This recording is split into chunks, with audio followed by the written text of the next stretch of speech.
Yeah. Hello and good morning, Top Fan Rivalry followers. It is Bill and Jackson. It's Friday morning, so you know what that means. You're in the locker room, you're watching the weekly review. Jackson and I are going to break it down.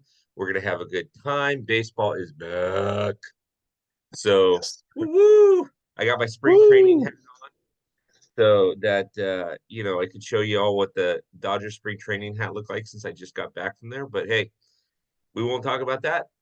Jackson, how are you doing this morning? Are you ready to go? Are you giddy up excited about the new season? Doing great. I saw opening day in person yesterday. Braves beat the Nationals 7-2. A lot of fun. You know, Yeah. baseball's back. It was great. Baseball's back. Back again. Giddy up. I'm so excited. So that's awesome. I am so excited about that. So Jackson, numero uno, what do you got to throw down for us? Since we got three apiece and maybe an honorable mention or two, what do you got to throw down for us? I mean, since I was at the game in person yesterday at the Braves game, I'll bring up some Braves news. Max Fried tweaking his hamstring on opening day isn't Hmm. ideal. They're going to reevaluate him today. He'll be out at least until mid-April, but at the same time, we'll stay in the division. Justin Verlander out until the end of April with he has a teres minor, which is like underneath your arm. Where I'm not a physician, I'm not a sports scientist. So he's got an arm injury. He'll be out until at least the end of April. Those are two really big blows on opening day for two teams that people expect to be contenders. Um, kind of stinks to get hurt on the first day of the season. But I think both teams are doing right by, taking it cautious. It's a marathon, not a sprint. And for those of you whose teams lost yesterday, it's a marathon, not a sprint. Exactly. The Max Fried thing hurt because I drafted him on my fantasy team and I was all excited about it. And of course, as you can only imagine, this is our first last year was our first real full season with Top Fan Rivalry. We started in May of 2020 and with all the COVID things and everything like that and 2021 was back and forth and we weren't doing a ton. And so this is our first full season where we're in full swing, full action, full everything. Last year we were too, but man, I tell you what, I was getting text messages. I did two lives yesterday. I had to turn down a couple of lives because people were at places and they just didn't work in scheduling. We got a watch party and it's been so fun. So when I looked at the freaking box score and I saw that Max was out after three and a third, I'm like, oh, you got to be kidding me. Come on. At least it's nothing crazy. If you want guys get hurt on opening day, you'd rather have them, tweak a muscle rather than tear their ACL. Coach, is that that's a direct shot at me there, coach. Yeah, I don't know that I like that. I don't know that I like that. So, all right. So here's my number one. I got to give it. First MLB home run of the season belongs to no doubt who else? Arson Judge. Arson Judge. All rise, Arson Judge. Do you see the side that the Yankees fans had in the outfield? Yeah, I did. I did. That was pretty. That's pretty good. That made me laugh. Yes. Yeah. Well, leave it up to the Bronx Bomber fans to do something like that, right? Yeah. And yeah, I'm so excited about this season, but it was no doubter. It was into center field. It wasn't something where it was that short porch and right. It was in center. So, Arson, hit it out. Um, yeah. So cool. That's number one. That's number one for me. I mean, I don't know that he's gonna hit 62 home runs again, but he went 2 for 4 yesterday and a home run. So he's starting off well. Hot. Yep. Yep. Yep. Yep. Yep. What do you got for number two? I want to talk about stolen bases. There were a ton of stolen bases yesterday. Yes, sir. So Acuna had the first steal of the year. He hit a single, immediately stole second base like 3 pitches later. Uh, Baltimore stole like 5 or 6 bases in their game against Boston, which was a crazy 10-9 game. I think the whole rule change with the pickoffs aside from pace of play, where you don't get pitchers wasting time by, giving those token throws over, I think it does add a depth of strategy, you know, and I kind of like it. It's a game of cat and mouse. They get, 2 free throw overs, and the third one, you better pick them off or get them out. So I think it's good for the game of baseball when teams are running. It's kind of bringing back, old school baseball, games with a nice rhythm to them, players trying to take the extra base, players trying to steal.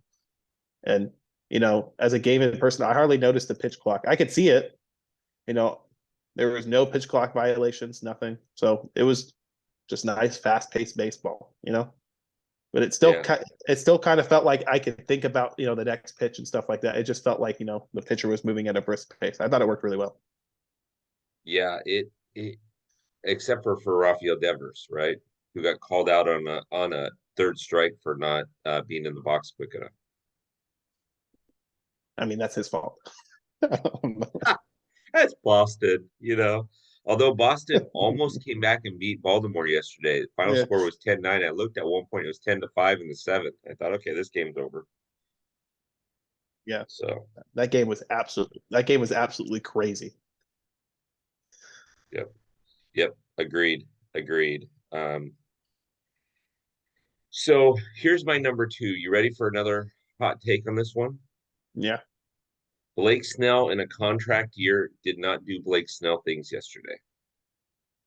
He pitched 4 1/3, had 9 strikeouts, which is great, but he gave up 3 earned runs, had 1 walk, and gave up 6 hits. So his ERA is currently sitting at a very low 6.23.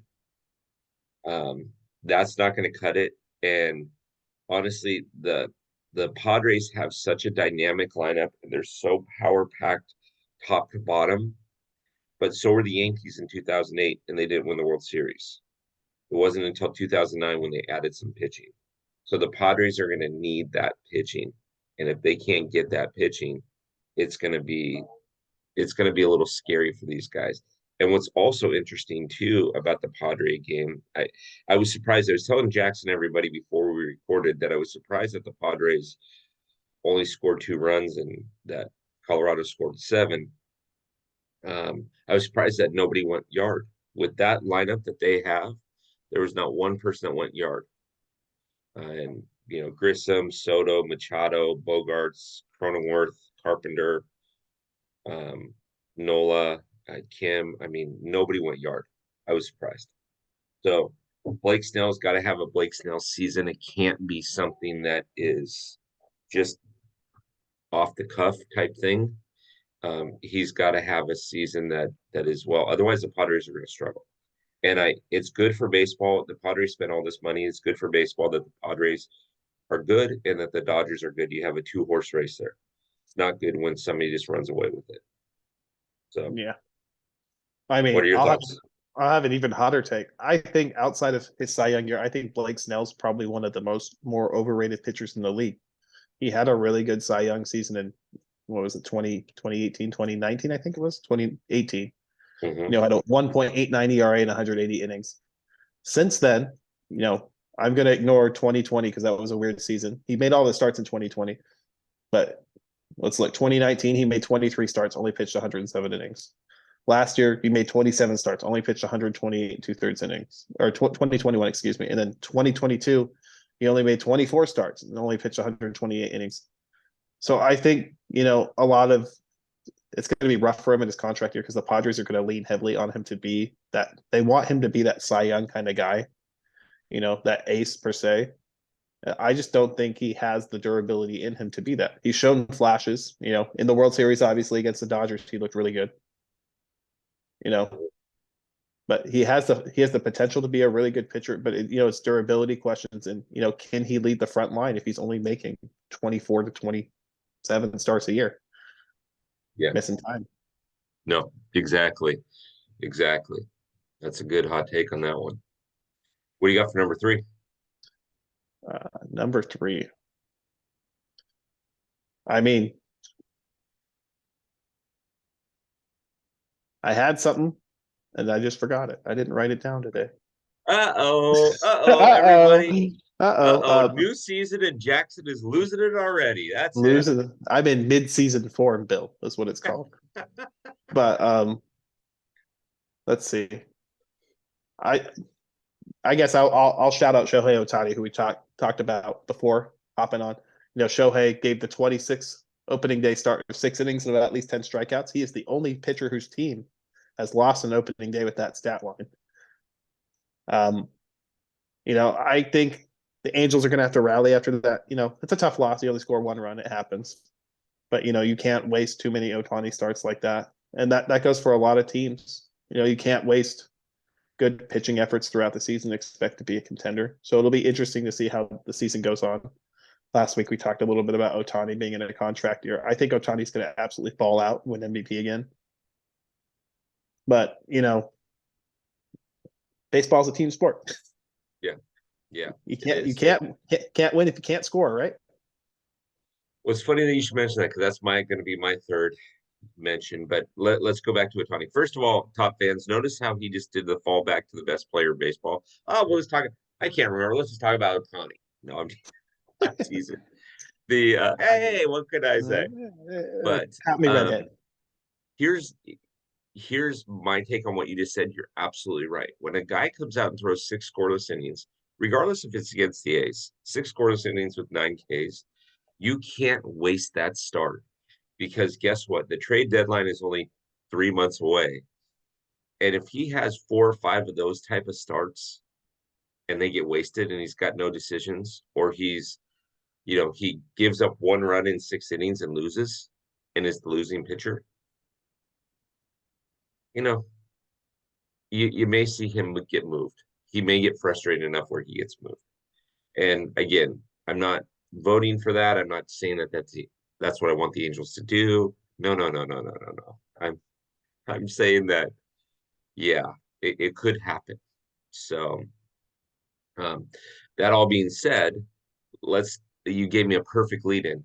So MLB is looking for offense, right? Offense sells tickets, defense wins games. We all know that statement. Bigger bases, more base stealing, pitch clock, moving, pitch clock this, pitch clock that, pitch clock this, pitch clock that, right? All that being said, there were 5 shutouts yesterday. 15 games played, and a third of them ended in a shutout. The Giants got shut out in the Bronx. The Brewers got shut out at Wrigley. The Rays shut out the Tigers, which, no shock there. The Royals got shut out at home against the Twins. And to wrap that up, the Guardians got shut out in Seattle. So I know MLB is trying to make a play for more offense, right? We're going to make the bases bigger. Well, like Jackson just mentioned, everybody, a lot of stolen bases. That's what it is, right?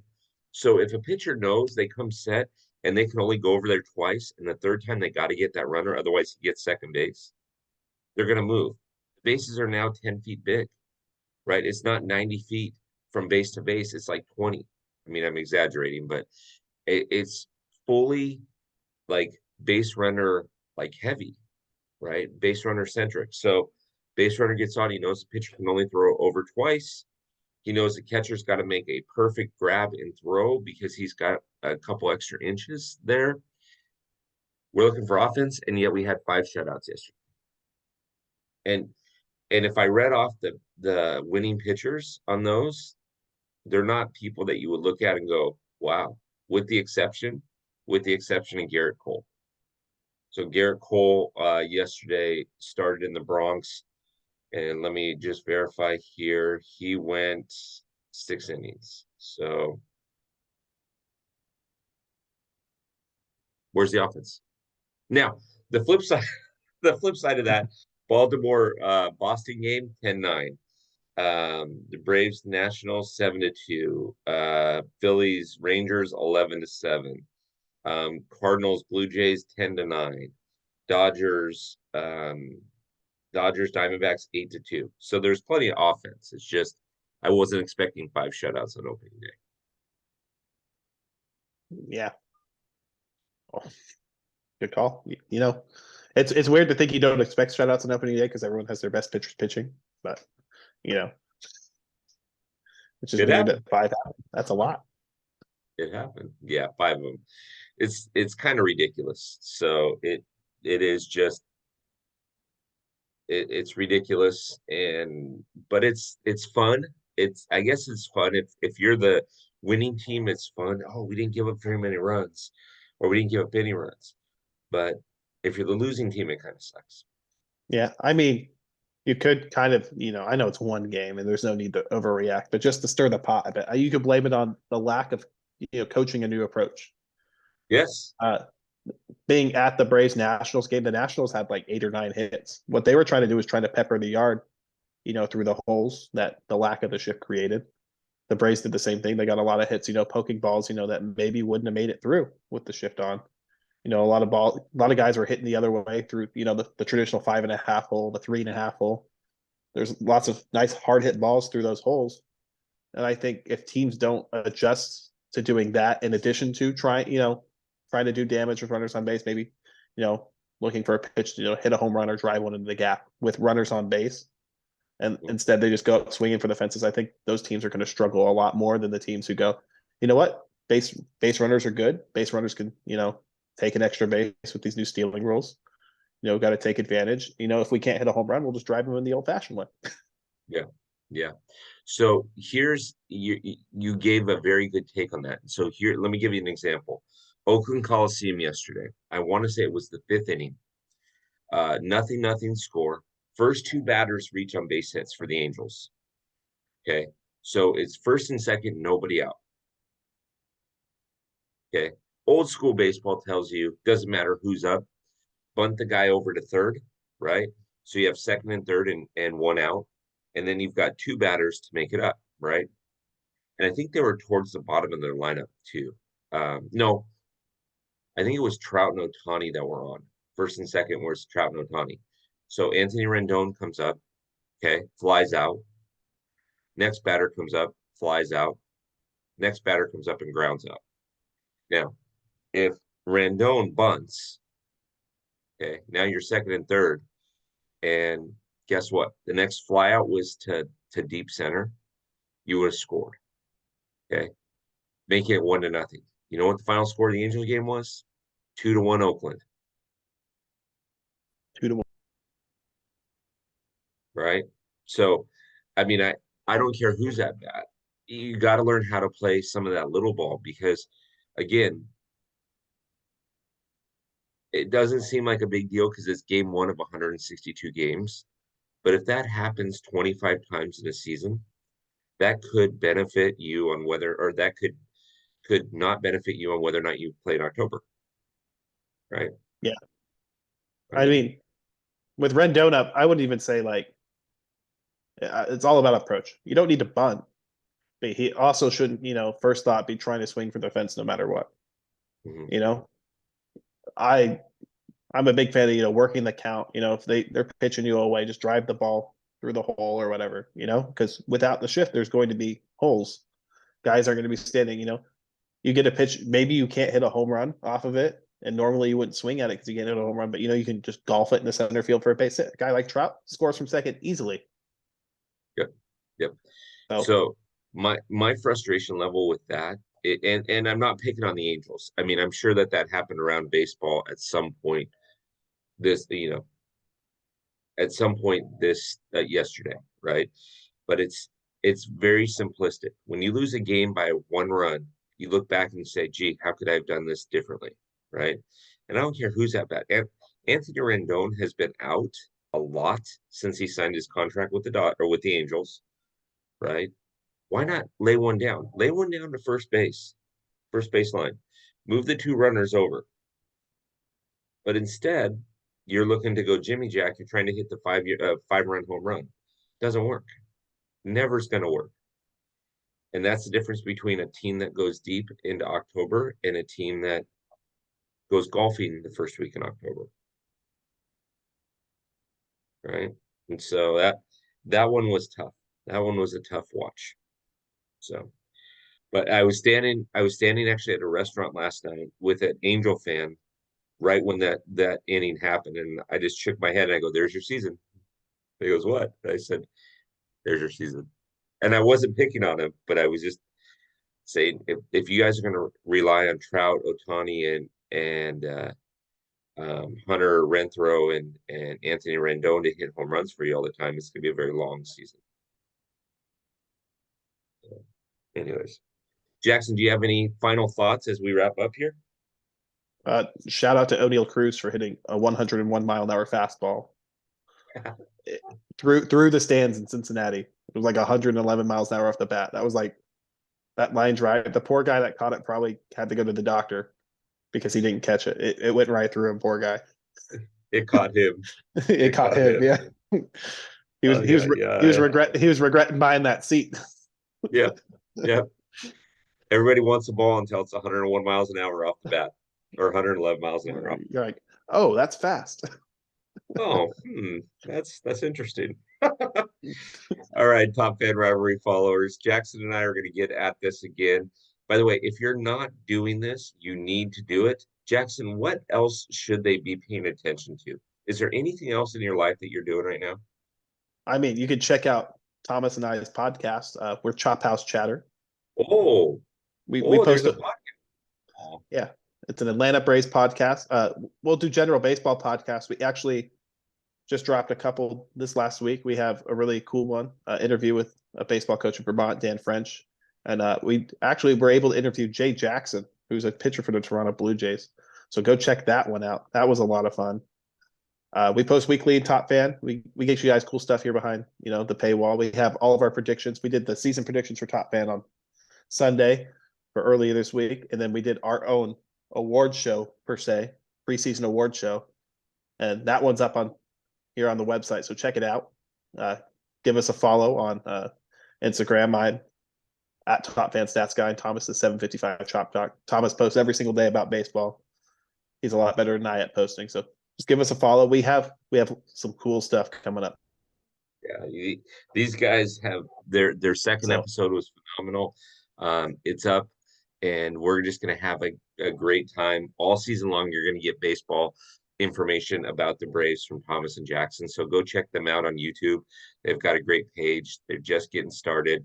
It's going to be a great season for them. So go check it out and make sure that you're following these guys too. Subscribe to them so that you can see when each episode comes out. That being said, Jackson, let's do this again next week. What do you think? Yeah, it's baseball season. They're gonna be sick of hearing us by mid-May, beginning of June. You giddy up.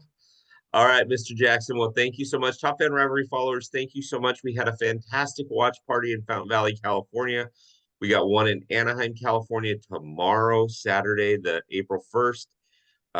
If you're in the area, if you're in the Southern California area and you want to come by, feel free to do so. Tickets are $20. If you use the code AMUSE, AMUSE, all capitalized, that is an autistic foundation. We're going to donate the ticket down to we're going to discount the ticket down to $18, and then we're going to donate a portion of that back to the Autism Foundation for Autism Awareness Month, and you'll get a free drink ticket with that $18 purchase. So that's not a bad little gig. Do a little charity, purchase a ticket, get a free drink on Top Fan. You have a good time. So yeah, looking forward to having everybody out there. Jackson, let's do it again, my friend. Let's do it again. Do it again. All right, good buddy. I'll talk to you later. All right.